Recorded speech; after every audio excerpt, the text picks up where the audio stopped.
బుడమేరు ముంపుకి సంబంధించి ఒక కొత్త చర్చ ఏంటంటే ఏదైతే నిన్న 500 మంది విద్యాధర్పురం కుమ్మరిపాలెం సెంటర్లో నేషనల్ హైవే మీద ఆందోళనకు దిగారు.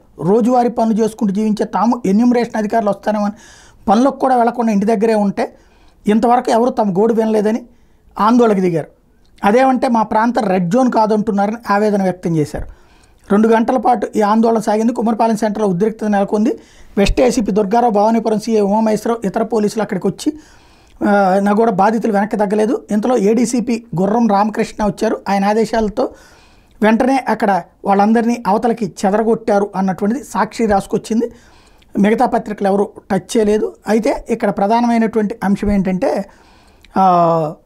తహసీల్దార్ ఇంతియాజ్ పాషా వచ్చి బాధితులతో మాట్లాడారు. కలెక్టర్కి విషయం తెలిపి తెలిసి తను పంపించారని, మంగళవారం ప్రత్యేక బృందాలతో ఎన్యూమరేషన్ చేయిస్తానని చెప్పారు. రేషన్ కార్డు తదితర ధృవపత్రాలను తీసుకురావాలి అని చెప్పారు.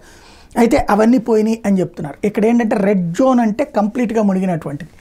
మామూలుగా ఆ ఏరియా వరకు నీళ్ళు వచ్చినటువంటి వాటిని లైట్ తీసుకున్నారు, అంటే వాళ్ళకి బియ్యం అది ఇచ్చారు, బియ్యం, పప్పులు, ఉప్పులు. అలా కాకుండా శాంతం మునిగినటువంటి వాటికే ఈ పరిహారాలు వర్తించేటటువంటి నేపథ్యంలో ఎదురవుతున్నటువంటి చర్చ.